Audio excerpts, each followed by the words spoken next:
Fania Davis is a leading national voice on restorative justice. She is a civil rights lawyer, social justice advocate, restorative justice practitioner, writer, and scholar with a PhD in Indigenous Knowledge. The Los Angeles Times named her a new civil rights leader of the 21st century. Fania's research interests include race, restorative and social justice, and exploring the indigenous roots, particularly the African indigenous roots of restorative justice. Thank you for joining us, Fania. Hello, everyone. It is so nice to have you all here. I will be introducing Jennifer Llewellyn. Jennifer Llewellyn is a professor of law for the Schulich School of Law at Dalhousie University and the director of the International Learning Community on Restorative Approach. In 2018, she served as the scholar in residence for the Nova Scotia Human Rights Commission. She's a leading expert on and advocate of restorative justice, publishing extensively on the theory and practice of a restorative approach. And we're going to turn it over to Fania and Jennifer to introduce their work and discuss briefly their practices in both in the restorative justice practices. And we can start with you, Fania. Thank you so much, both of you, or all three of you. I'm honored to have been invited to speak to all of you at Occidental College to share our thoughts at this inflection point in history. I'm doubly honored to be sharing the podium with my esteemed colleague and my friend, Professor Jennifer Llewellyn. I want to acknowledge you, the students, line staff, faculty, administrators for being here. And I want to especially acknowledge those of you who've been active in this community around anti-Black racism and intersectional social justice issues. I also want to honor the ancestors of the land where I live and work and play. I am in Oakland, the unceded territory of the Chochenyo Ohlone people. To honor the indigenous people of this land this morning or this afternoon is also to acknowledge that we as a nation have yet to recognize, take responsibility for, and make reparations for that harm. I also want to congratulate OXI on its new president, Professor Harry Elam, Dr. Harry Elam.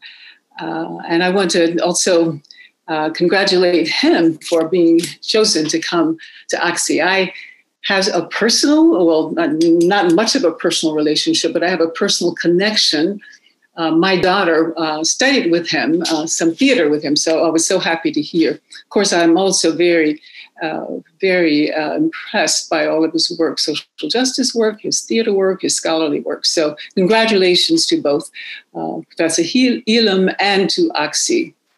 I want to start with a very brief history of reparations in the United States. Africans resisted slavery from the very beginning, since 1619, and the demand for reparations was part of that resistance. The first recorded reparations demand was Belinda's petition in 1783. After her slave master died, who, by the way, was a major patron of Harvard University, she successfully made a legal claim for reparations. And then in the mid-19th century, after the Civil War, General Sherman issued Field Order number 15. African Americans who were newly freed slaves would be compensated 40 acres and a mule for the theft of their labor over 200 years. However, this was short-lived. After Lincoln was assassinated, Andrew Johnson, who was a slave owner, succeeded him, and the Special Field Order was repealed. And it's really interesting because in the 20th century, especially in the 50s and 60s, when I was very active in the movements of that time, the mere mention of the word Black reparations was taboo. And not only in white communities, but also in the Black community. You were marginalized, vilified, and even demonized if you believed that Black people were entitled to reparations. NAACP opposed it. All the major organizations within the Black community opposed it, and did so until just a few years ago when the NAACP came out in support of reparations. President Obama rejected reparations. Let me just quickly mention the two organizations that have been carrying the torch around reparations for the last decades. That's NCOBRA, the National Institute for Black Reparations in America, and the IBW Institute of the Black World. They're stalwarts in this reparation movement, and they deserve acknowledgement. Also wanted to note that in 2008, the US Congress actually apologized for slavery, and then a few Southern states followed. But as we say in the restorative justice movement, we say sorry and we do sorry. And the 3 R's of restorative justice are: 1, to recognize pain, take responsibility for pain, and take action to repair and guarantee non-recurrence of harm. And that latter R is the doing sorry part of this. Again, recognize pain, take responsibility for pain, and take action to repair and guarantee non-recurrence of the harm. Redress is very American. We all know that when our property has been unlawfully taken, when we are harmed, we can get redress. We sue for pain and suffering as well. That is part of the American way. Japanese were compensated for being put in concentration camps in World War II. And in Canada, there was compensation given to Native Americans who were forcibly removed from their homes and put into abusive residential schools. So in the 20th century, this is an important landmark in the reparations movement. In 1989, House Resolution 40, after 40 Acres and a Mule, was introduced by John Conyers in the US Congress to establish a commission to study whether reparations for slavery should be made. And every single year after 1989, John Conyers reintroduced HR 40 and said he would do it until it was passed. Of course, he retired a few years ago, but it is still pending. It's still in committee, still hasn't gotten out of committee after all of these years. The good thing is that Sheila Jackson Lee has recently reintroduced it. And indeed, I think about a year ago during Juneteenth, there were hearings, unprecedented US congressional hearings on reparations. And that sort of began this groundswell and upwelling of support for reparations that we've seen since. The massive field of presidential candidates in the 2020 election, many of whom supported it and stimulated an unprecedented national policy conversation about it. The language of race and reparations is changing. The terms white supremacy as well as reparations moved from margins to mainstream. In the university studying slavery, a coalition of about 70 universities, they are engaged in truth-telling about how they, as institutions, benefited from slavery and are examining how they can make reparation. There are unprecedented numbers of conferences, convening, symposia, articles on reparations. So it's a completely new day. And very quickly, I want to just sort of rattle off a list of the reparations funds that are popping up like mushrooms after a spring rain in this country, which is just really extraordinary. 2015, Chicago created its first reparations fund in the nation, or the first reparations fund in the nation for victims of police torture.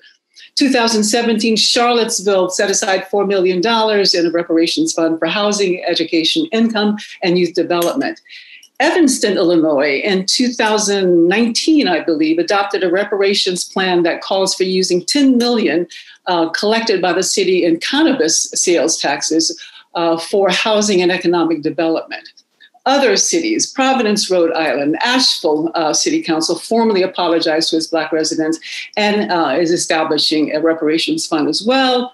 And even here in California, we have passed a reparations bill in the state of California. The Assembly voted back in June, I believe, to establish a task force to study and propose recommendations for giving reparations to African Americans. There are Black farmers' reparations, churches and seminaries, as I said, universities are also offering or studying reparations. I'm thrilled at these developments. And as much as a people who have been as subjugated, terrorized, brutalized, and suffering all manner of indignities is entitled to redress and compensation, I still get a little worried when we reduce justice and repair to payment of money whether small checks to individuals or larger checks to communities or organizations, I still have that concern. Redress and compensation are absolutely important and necessary, but not sufficient. Restorative justice requires a holistic, collective, relational, community-based process of one, recognizing harm, and that involves truth-telling and truth-listening, 2, taking responsibility for it, and 3, taking reparative action, which involves compensating for loss.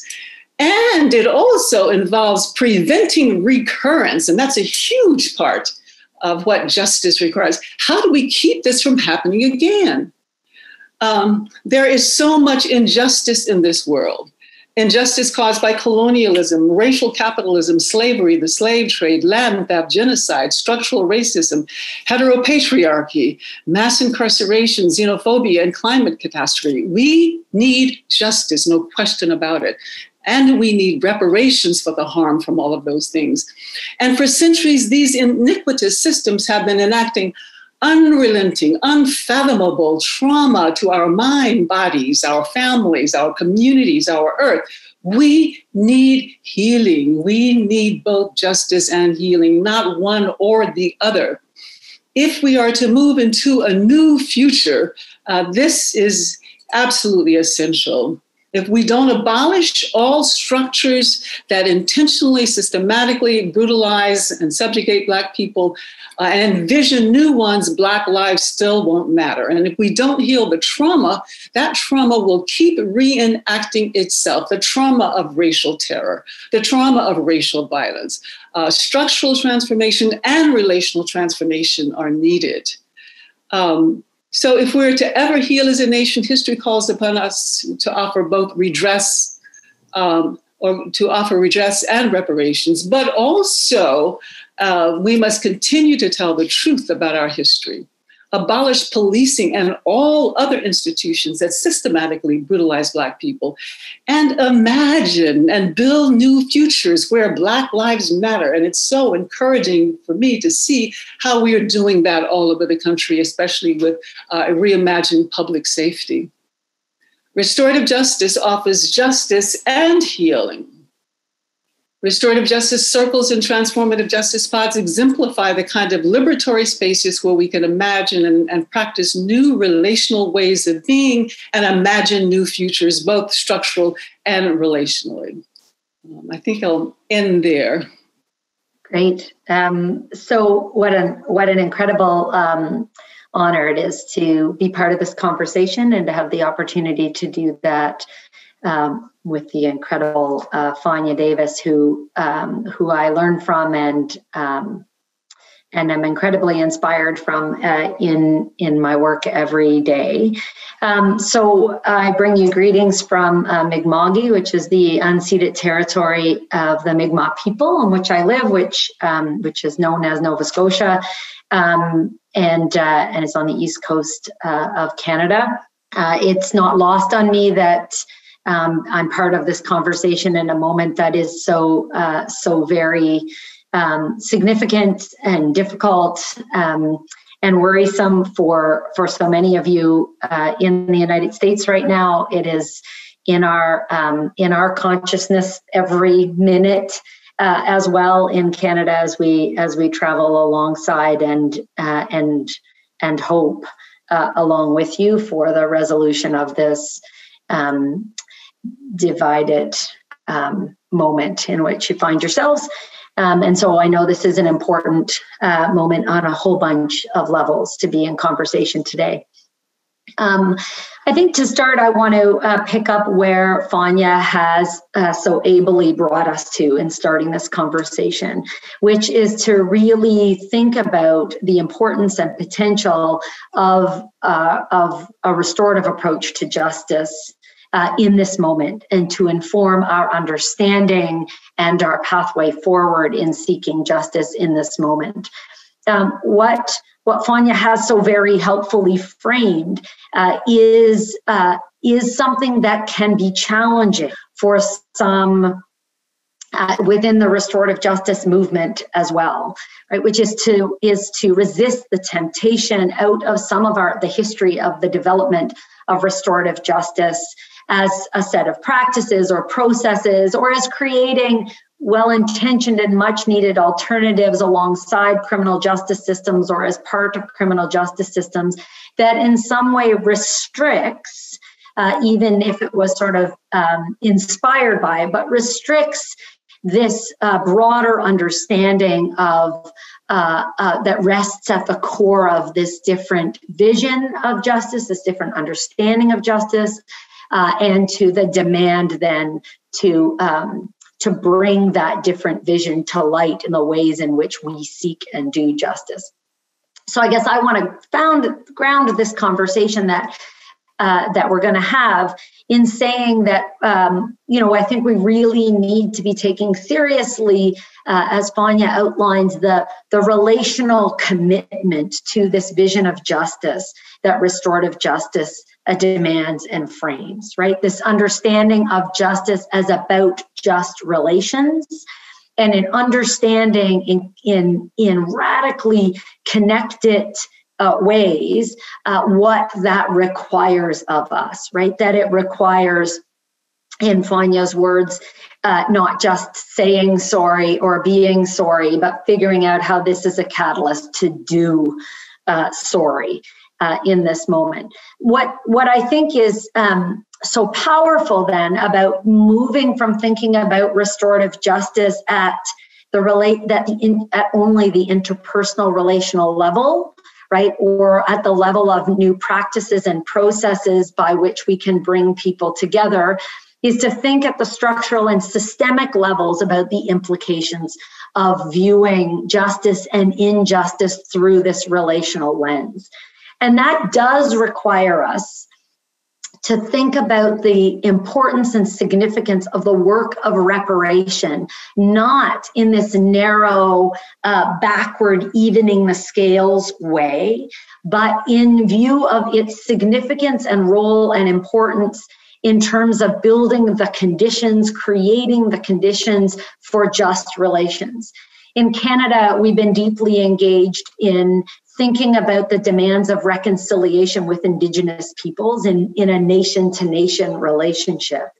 And there are those who are tempted, as there are those in the reparations movement in the US around African Americans, to think about this through our lens, that maybe our habits of thinking about justice in these backward-looking, even the scale sorts of ways that allow us then to be tempted by, okay, this is payback and then it will be done and the work of reparations will be over. And I think what restorative justice insists that we do, if we see it as a relational vision of what justice requires, of this orientation to understanding just relations and what the conditions are for that at interpersonal levels, at systemic levels, at societal levels, is to be able to reframe our conversation about reparations as we have about reconciliation, to see it as a way of being differently with one another, as future oriented, right? As the demand for what is needed in radical ways to shift the structures and systems in ways that can create conditions for just relations into the future. So reconciliation then becomes not just a set of actions, not just a deliverable of what needs to happen to even the score, but actually a commitment to a different way of being and living. And so too for reparations, in terms of our thinking about what will it take to live and be in a different way? What does it demand of us? So in that way, I think we also need to recognize in this moment that there's been lots of tensions around what we should call or name this moment and this work of justice. And I, particularly whether or not it's restorative versus transitional versus transformative justice. And while I think there is an important critique and concern to be that's being surfaced by these conversations, so that we do not allow restorative justice to be envisioned in this narrow practice way or alongside current systems, but that we demand that this vision of justice be transformational of the systems and structures and ways of thinking about justice as those in the transformative justice movement insist. I think that's a right critique and the right way to be ensuring we're thinking about restorative justice, or transitional justice demanding likewise this movement of moving from historical assumptions and harms to a different future.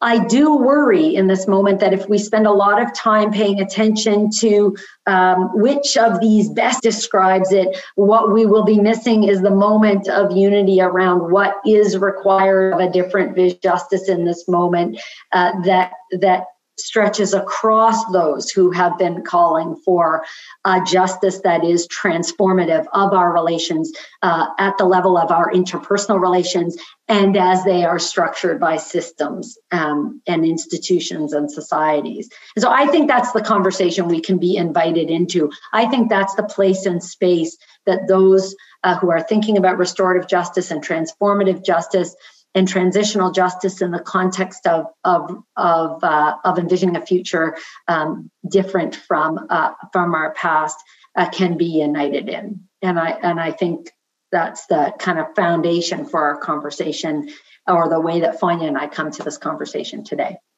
Thank you both for starting our conversation in such a beautiful and powerful way. Alejo and I will move into our discussion, which is broken into 5 sections and will be followed by an audience Q&A. So to start, a question to both of you. What was your first introduction to restorative justice, and were you skeptical of this process at first?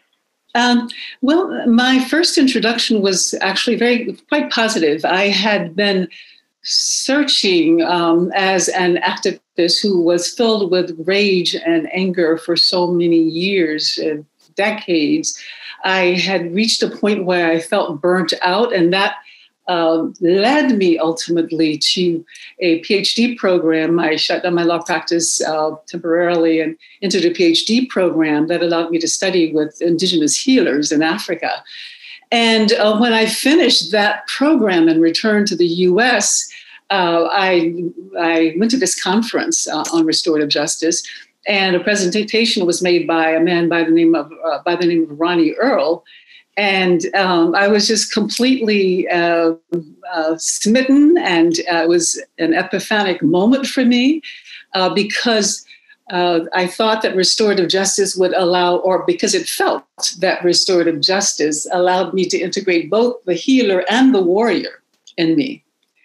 I had been a warrior for social justice and racial justice as a civil rights trial lawyer and a street activist for so many years. And as I said, I became actually literally sick, from holding so much fire. And then I went to Africa, learned about healing. And so I thought restorative justice was just amazing because it allowed me to integrate both the healer and the warrior in me.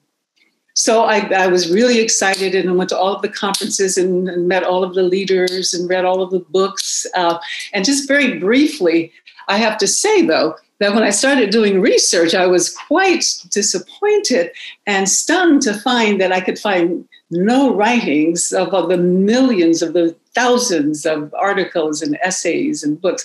I could find nothing on race and restorative justice.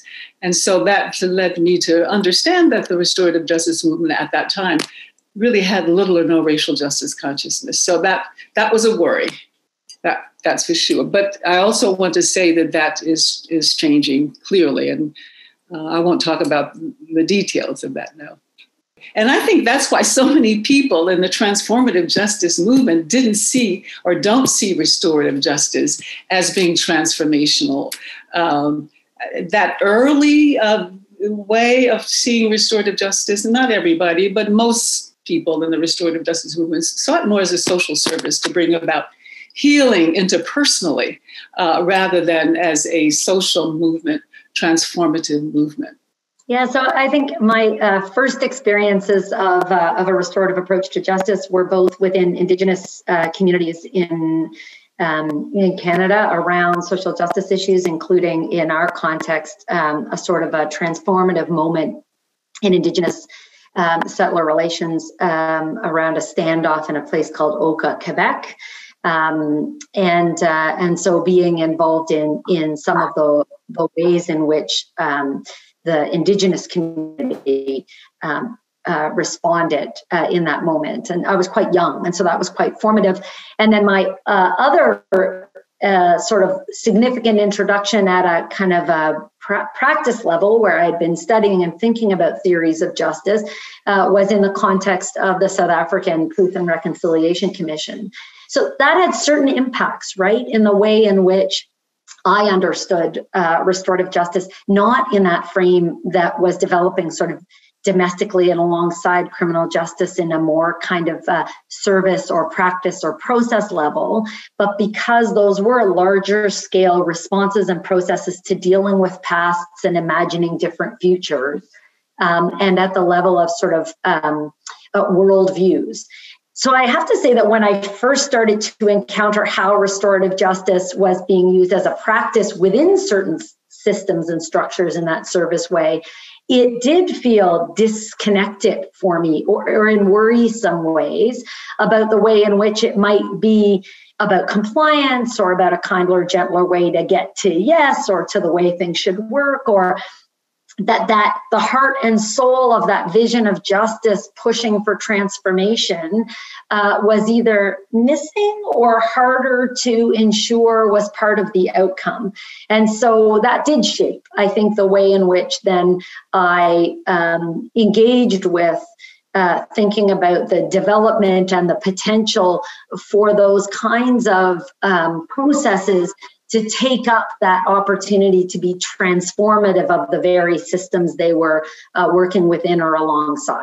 And so I think that, yeah, it did worry me a bit, but my introduction and grounding in this was not at that level of practice and process first. It was at that kind of vision of justice first. So that did give me, I think, a different kind of entry point into how we might reimagine that work.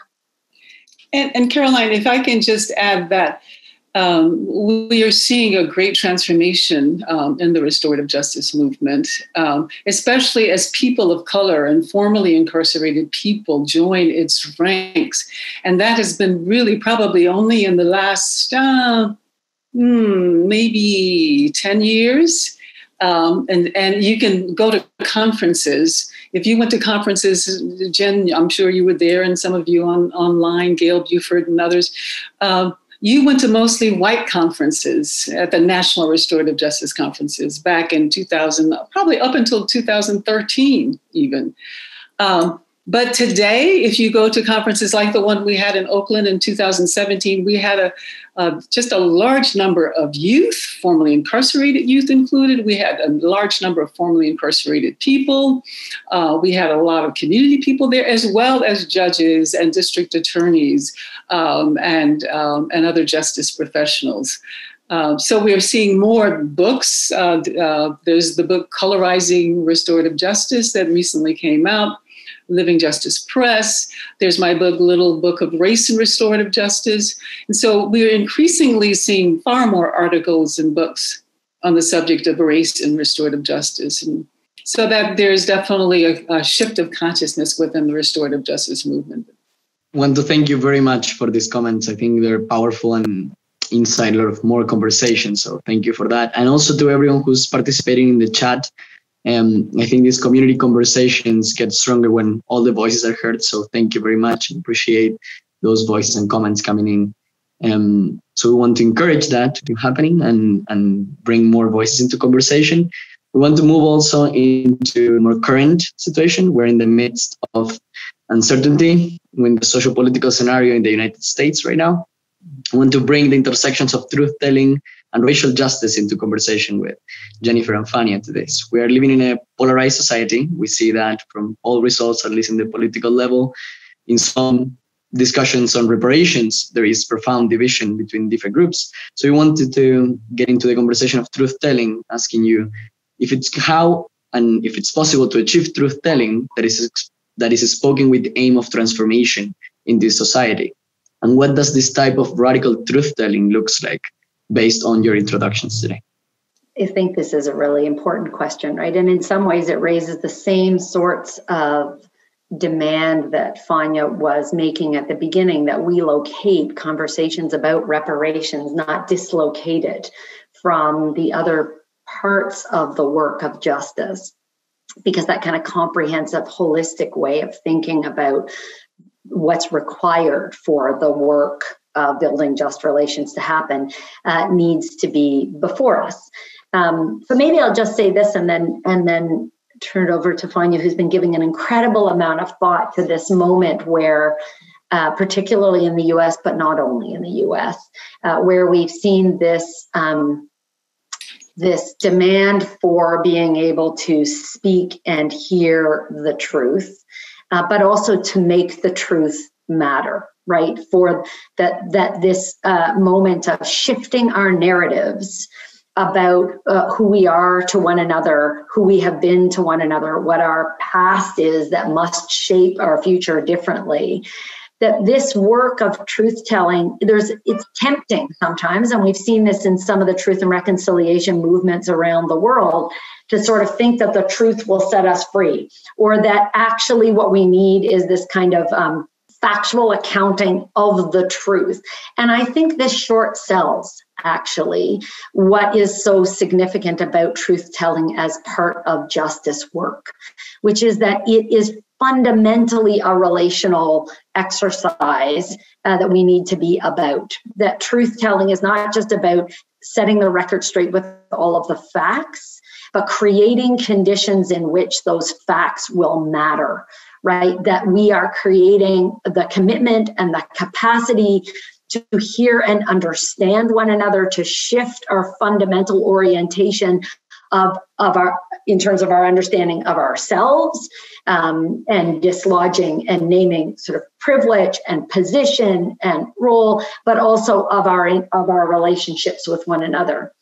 And so in part, nesting this call for truth-telling in an idea of justice that is about just relations, that says, truth, why are we telling the truth? And we need to reflect the ways in which we are telling the truth and the process in which that happens that's committed to making a difference in this work of justice, right? Of telling.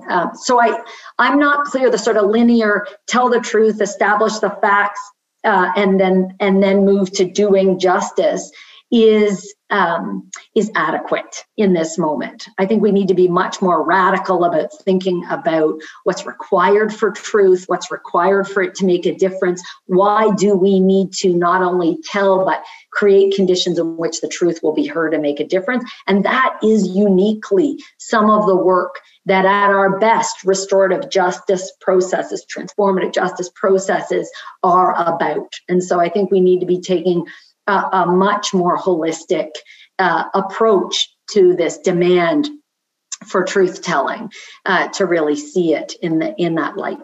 Yeah, I love the idea of nesting the way we think about truth-telling in a larger vision of a transformed future, transformed structures, and transformed relationships where Black Lives Matter in this case. And, you know, this comes up a lot when I do conflict circles, when I prepare parties who are in conflict or parties who have harmed one another. And, you know, I say often I see three ways at least of responding to harm. One, we can strike back. And that's sort of the ethos of our criminal justice system, our, you could say, retributive justice system, responding to the initial harm with another harm. You can avoid that difficulty, that conflict completely. Or thirdly, you can lean into that conflict to transform, to grow. And of course, when we do these harm circles, it's the latter. And restorative justice is all about leaning into difficulty and conflict and harm in order to learn and grow and transform and have new, more positive futures. Truth-telling, you know, a lot of people mistake, I find, at least in interpersonal context, truth-telling is telling you off, you know, wagging your finger. And and given that person a verbal egg whipping. And of course, that is not what truth telling is about, because we are engaged in a vision of creating a transformed future where all lives will matter, where the earth will be whole again, where our relationships and our families and our communities will be healed. Then we engage in that truth telling with that in mind, with that keeping our eyes on the larger prize in mind. And so that means we learn to express our truths and not hold back emotionally, to express our truths in ways that do not humiliate, in ways that do not diminish the humanity of another human being, in ways that honor the equal moral worth and dignity of human beings, even when they have made mistakes. So it's a skill to be able to express our truths in that way, especially when we've been hurt by someone. But it can be done. And I saw it, and especially in some of the testimonies in South Africa in the film Long Night's Journey into Day. There's some great examples of how you engage in truth-telling in ways that bring about transformation, healing, and repair. Yeah. Thank you. And continue on that line of truth-telling and the process of under the current discussions along the US, we see the current discussions about reparations have triggered profound arguments across the United States.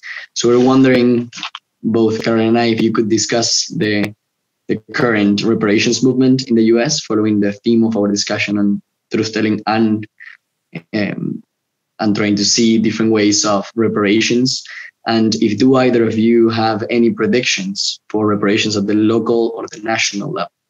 Well, as I indicated in my opening remarks, there is so much activity around reparations today that it gives me a whole lot of hope that this term that was once taboo, that, whoever uttered the term in those days, back in the 60s, 70s, all the way through until almost 2020, people were thought of as kind of crazy, kind of fringe, but now it's become almost mainstream. It's headed, and so that's an amazing accomplishment.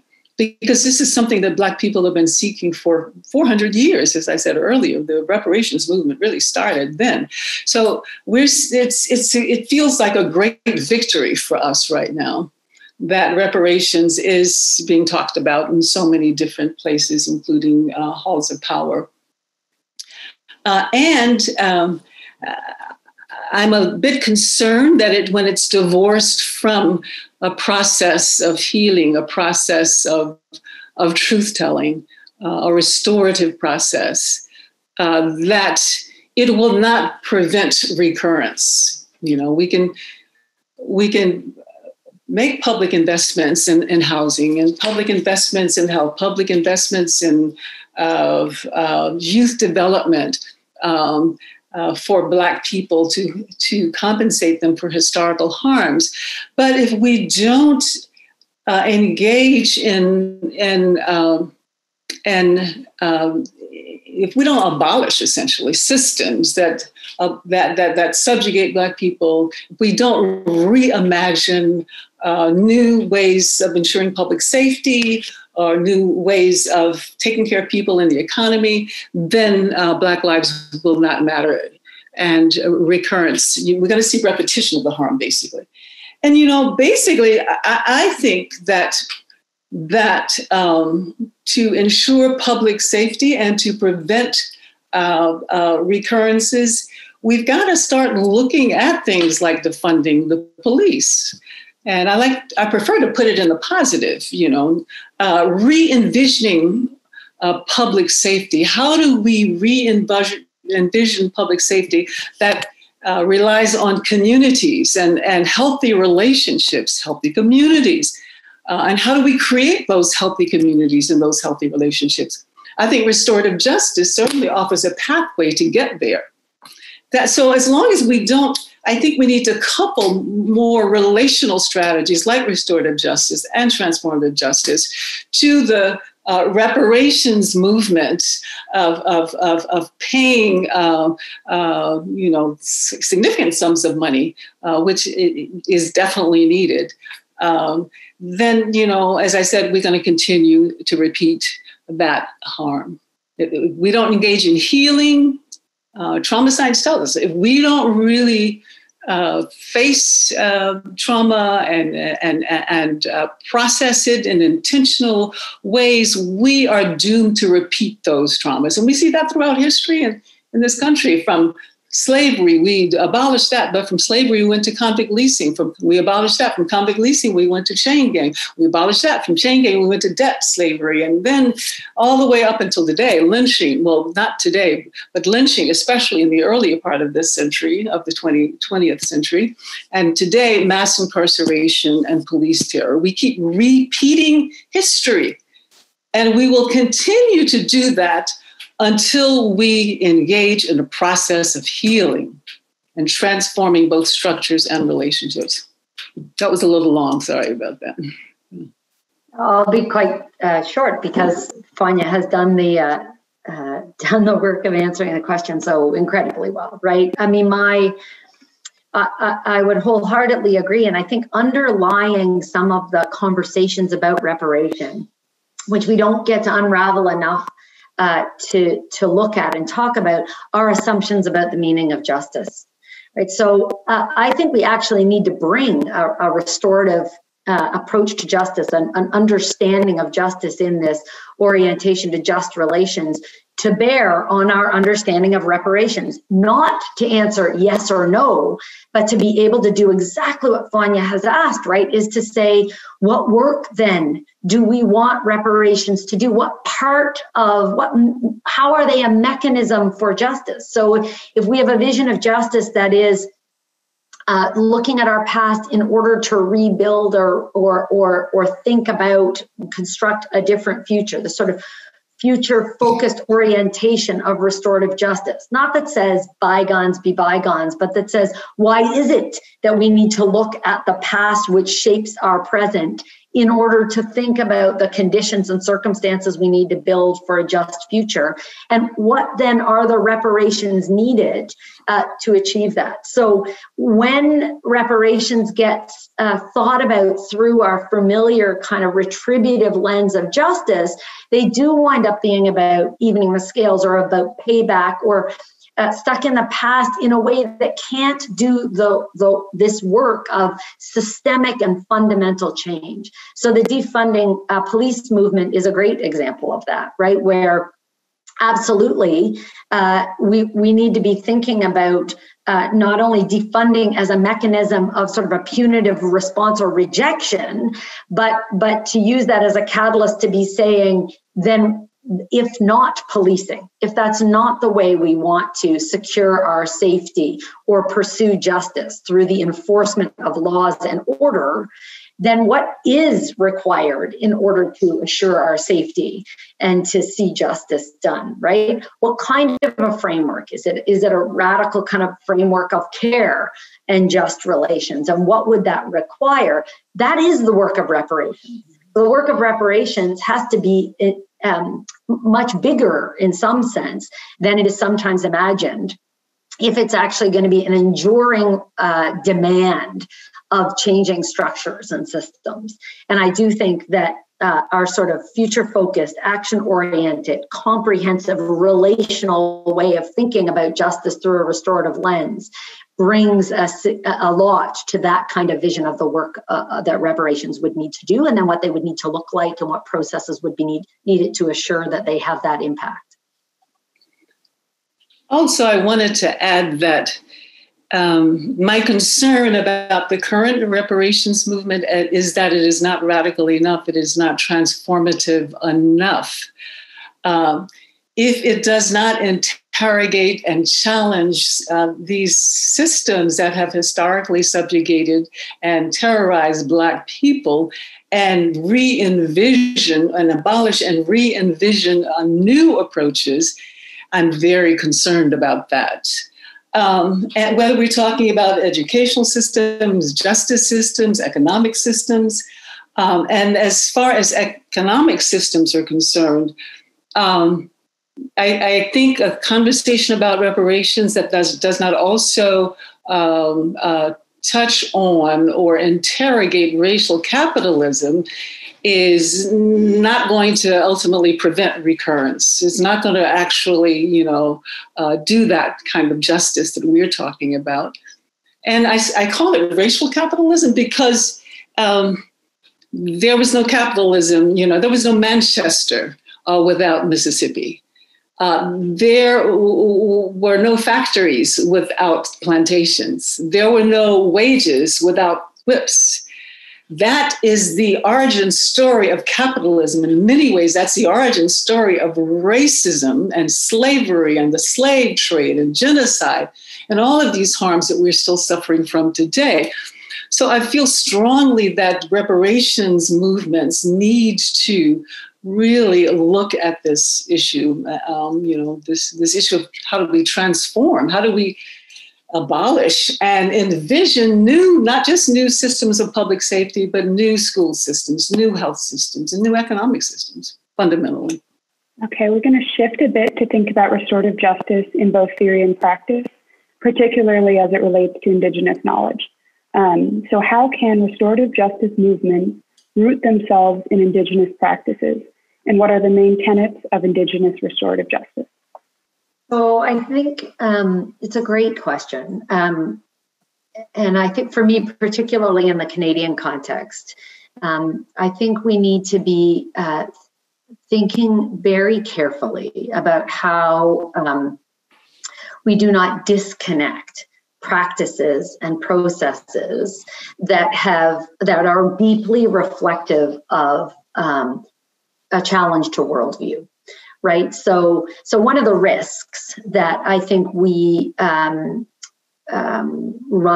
and actually have fallen into is this sort of looking at these sort of practices and processes as if they can be taken as, taken out of cultural context and just kind of deployed within a colonial structure without seeing the deep-seated challenge that would have to come with that to examine those very colonial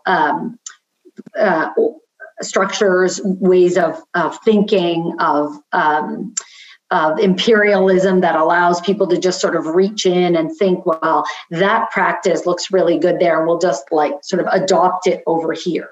So I think there needs to be a lot of care taken that the learning that needs to happen from Indigenous communities, both here in Canada and where there is Indigenous knowledge and law ways and life ways and worldviews that are actually informing the demand for kind of a radically different picture and understanding of justice, that you can't shortcut that the demand of that learning, right? Which I think is actually why it is so important not to delink this vision of justice from the peoples who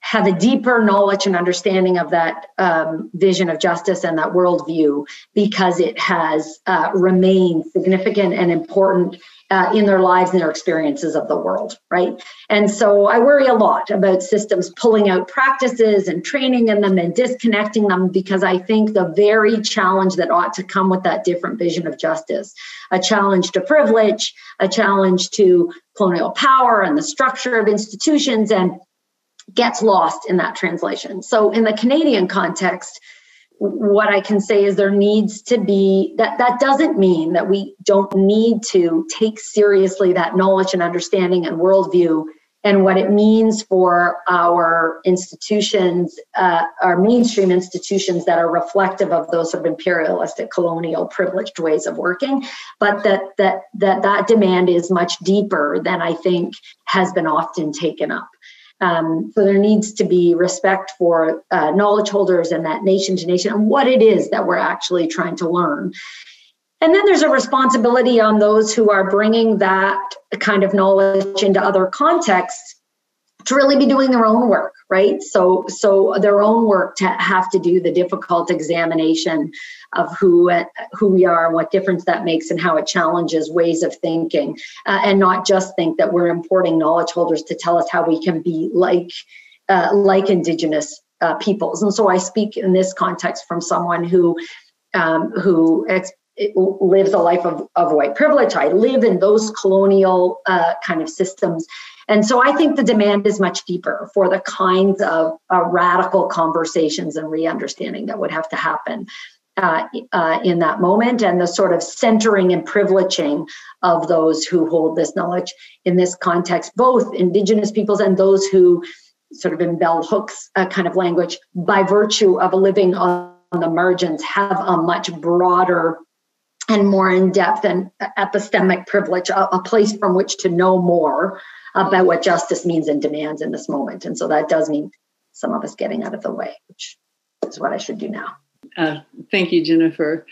When I had that sort of transformative moment in my life where I was feeling burnt out from so much the fire of so much anger and rage at injustice in the world, and realized, and I had dreams and other synchronistic experiences that led me to believe I was being invited to bring more healing and spiritual energies, not to forget the warrior energies or leave those behind, but to invite more healing energies into my life as well in a non-binary way, be both warrior and healer.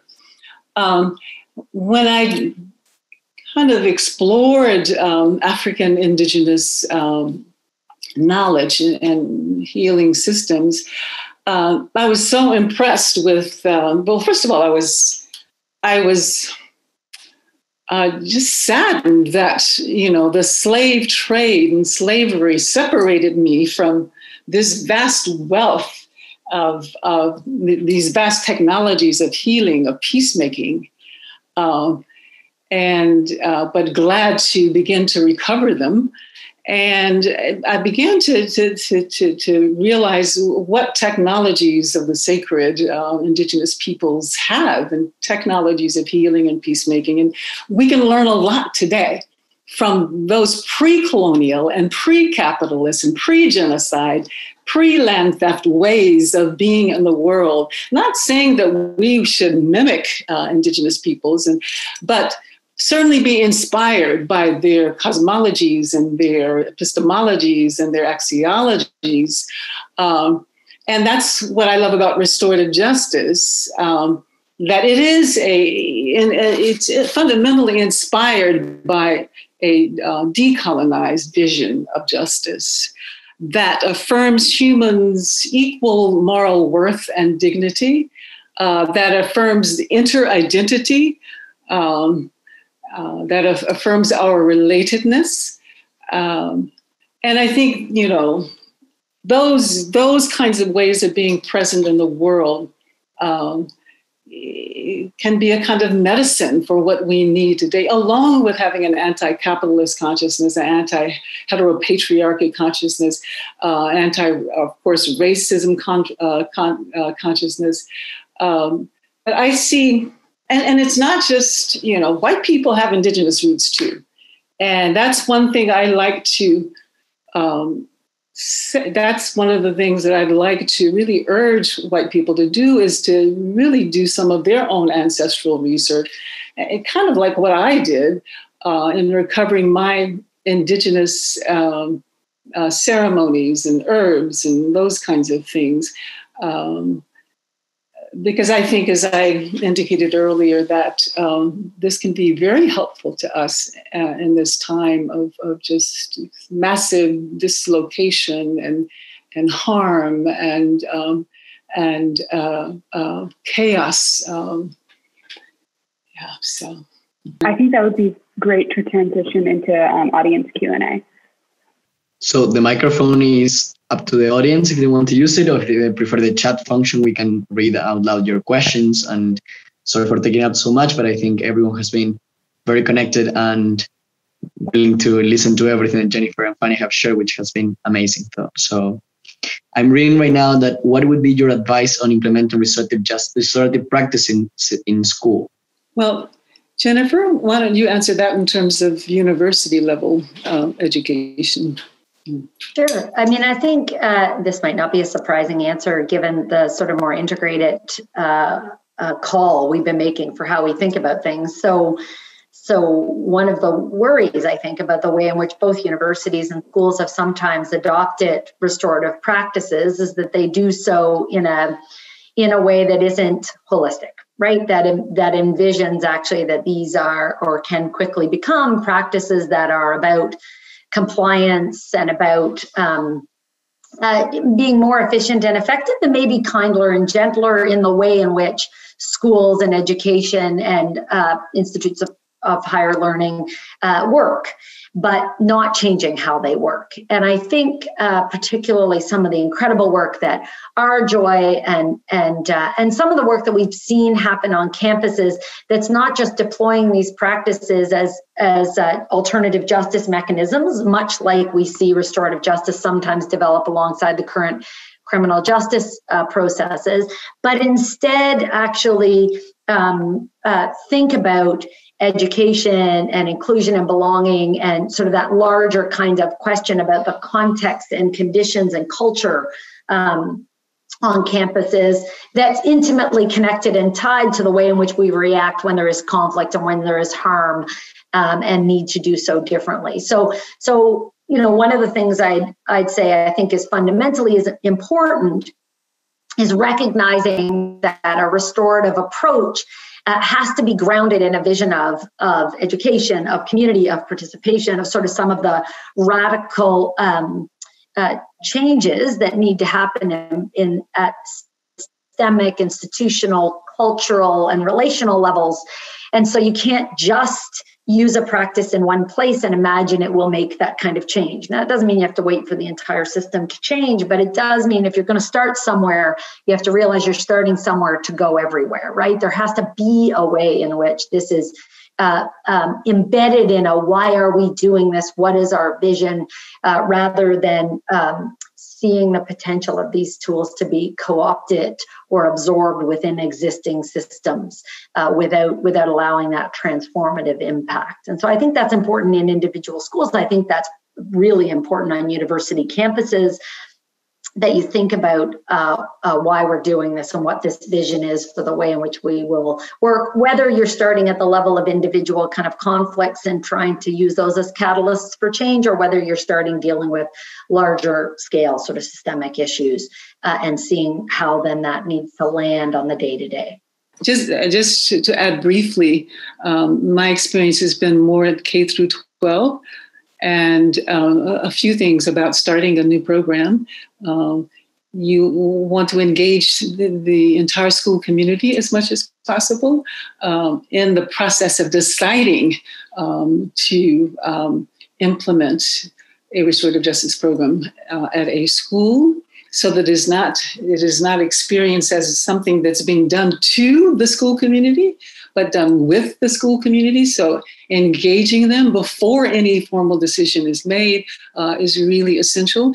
And then once the entire community or most of the community is of accord, then engaging in a whole school training process, training not just the persons who are in charge of harm, the deans of discipline, but everyone in the school community, and not just in harm circles, in community building, trust building, proactive circles.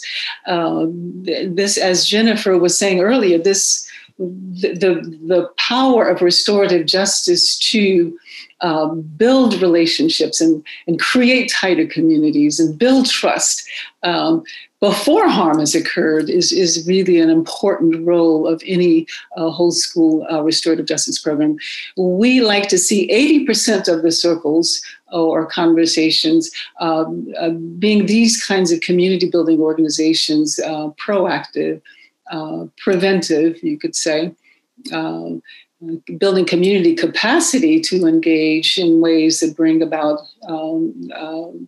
healing, rather than, and 20% harm circles.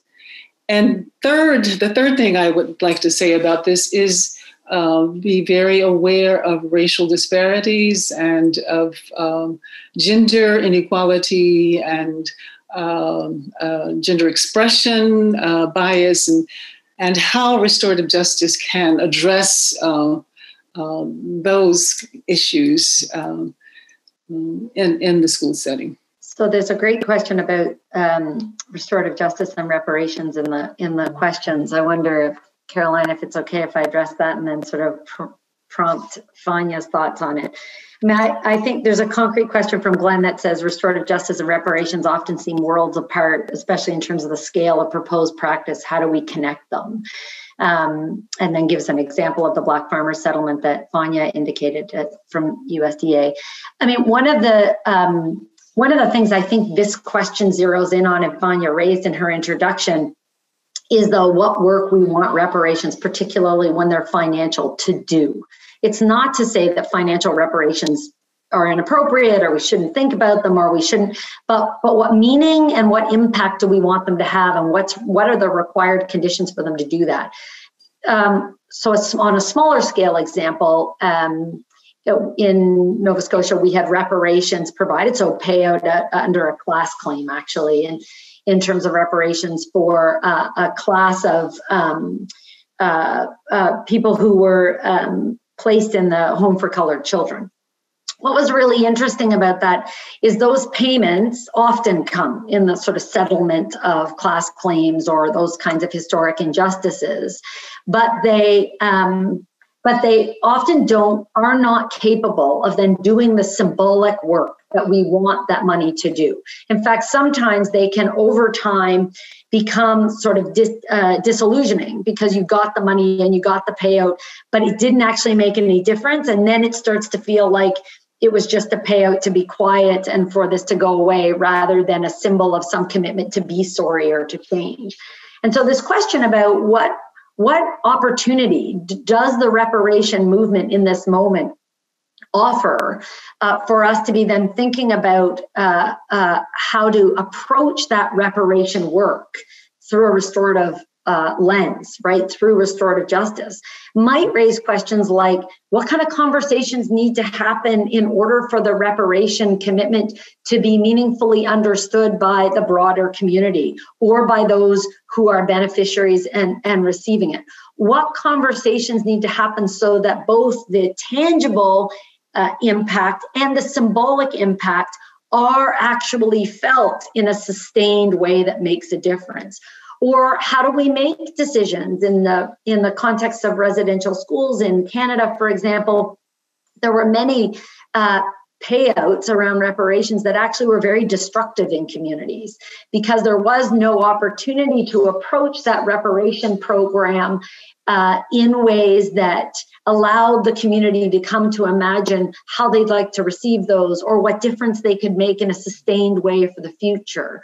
And so there are real opportunities, I think, to be thinking about what have we come to learn and understand about restorative processes and about restorative understandings of justice that could frame and inform and follow through or form part of reparations and the making of reparations.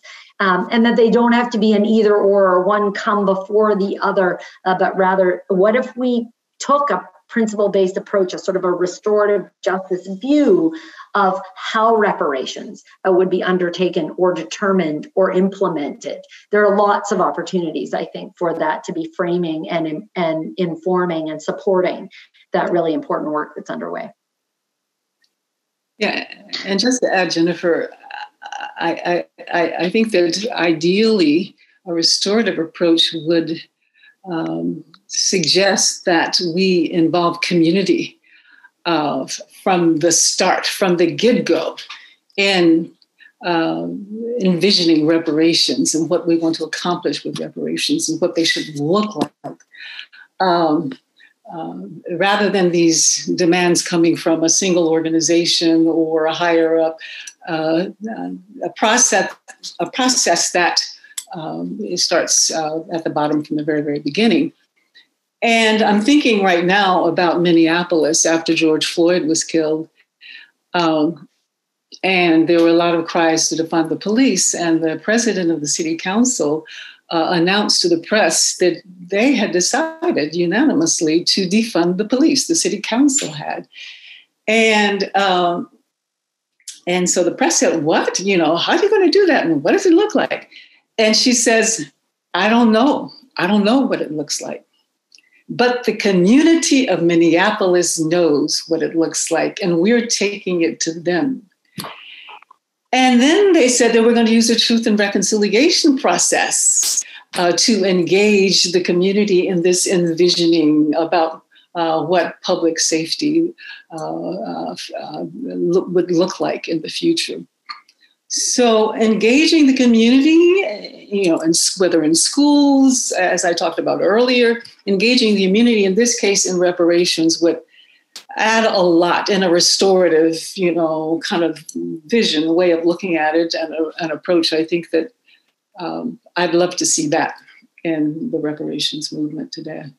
Thank you so much for the great discussion. We have very limited time right now. There is one more question we want to address, and then we want to give some time for you to address your comments on the election, if possible. So the question is specific to people who have no direct connection to First Nations people, co-opting and appropriating Indigenous practices. So what are your thoughts from both of you and about how it's possible to honor this learning and these practices and do so without crossing a line? Well, I think there's lots of ways in which so I think people worry a lot about this, and that's right. We should worry about it.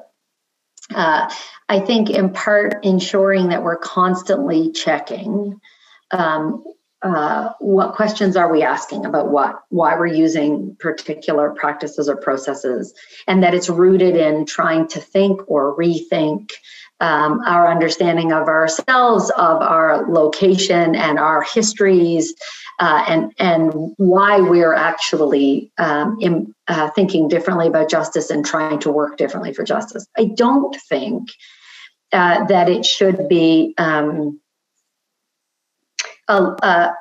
limit in terms of not feeling like we can read and explore and think about different worldviews and interrogate our own and find others surrounding us who are willing to think about our purposes and our intentions and our actions in the way in which we are seeking to transform justice. In fact, I think we all have obligations to ask those hard questions and to find ways to inform ourselves and think differently.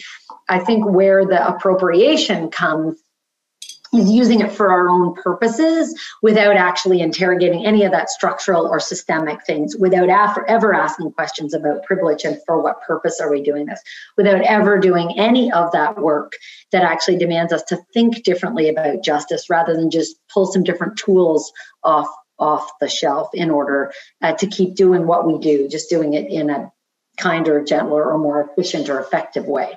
I think those are the moments we have to really worry about appropriation, because what we're doing is taking something that's meant to be that is rooted in a different way of thinking, and just pulling those practices off and putting them in ways that might undermine their transformative capacity. So one of the ways, I think, is to ensure that we're not delinking these kinds of practices, like in service of what are we using them, and how are we keeping them connected to these deeper questions of transformation and justice and change, I think is one way. I think what Jen said about being careful not to separate the actual practices from the values and the consciousness that those practices come from, I think yes, that resonated.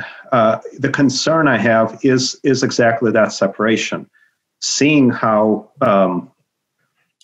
how people identify, people in the movement identify those practices as coming from Indigenous communities, but then instituting them, including in schools, without really creating and having much connection to that consciousness. And it's heartbreaking, to be honest with you, when I see it. And I see it like so often that it's more it's more the rule rather than the exception. Thanks for that, Miguel. That raises issues of fidelity, training. This work requires such a massive paradigm shift in the way that not only we see the world, but in the way that we're present to one another in the world. And I'm happy to see groups like White Awake that are not only interrogating and challenging and acting against structures, external structures of oppression, of intersectional oppression, but they are also looking at themselves, and so is Surge. They're looking at themselves and seeing where those systems reside inside of them, identifying the ways in which they perpetuate structural racism, and doing it in a way that I have not seen before historically in my years, my decades of being involved in movements and observing white activist movements. So that focus on both fighting against external systems of racism and oppression and recognizing and eradicating their own, that focus on internally transforming themselves as well as externally. And we see that in Surge, which is just, that movement is taking off like crazy, with hundreds of chapters since Trump was elected in 2016 and then after George Floyd. But then in White Awake, we see them actually looking at their own indigenous roots. They are doing the research, they are making pilgrimages to the countries of their, foremothers and forefathers. And I think that that's really key here. And I don't know how to stress it anymore. White people not feeling that if it's something indigenous, they have to take it from somebody else, they have to extract it, but they have it themselves. But, that's a large question, though, because restorative justice is not just a program. It's not just it's a way of being present in the world. And to get that, you have to have some good mentors, some good trainers and communities that are practicing it, because if we don't practice being together in those ways, we'll never get good at it. And it takes people, like you, to model that, especially. Thank you for bringing that question into conversation. I think it was powerful, and thank you, Jennifer and Fania, for providing your insights on it. I think because of time, we're going to be just ending with a quick, short, if possible, comment on the election if you want. So we are up to date and to the current situations that we're living in the world right now. That is all, Fania. I think you should. I think you should turn the time over to the. While we are very interested here, and I will pray and have every kind of good wishes I can for the resolution of it. I think that's final words to Fania. Well, very quickly, no matter who wins, we got to keep on organizing. That's the main thing. And no matter who wins, we have reasons to be hopeful. We've got 2 gay people for the first openly gay Black men elected to Congress. We have 3 women of color from New Mexico, including 2 Native American women elected to Congress. We have another addition to the squad of 4. We have Cori Bush out of Missouri, out of Ferguson. She was a leader in Ferguson. Now she's a congressperson. Just a lot of, great things that happened down ballot in this election. And of course, Congress lost some, the Democrats lost some seats, but they also gained a few. But we got to keep organizing. That's really it.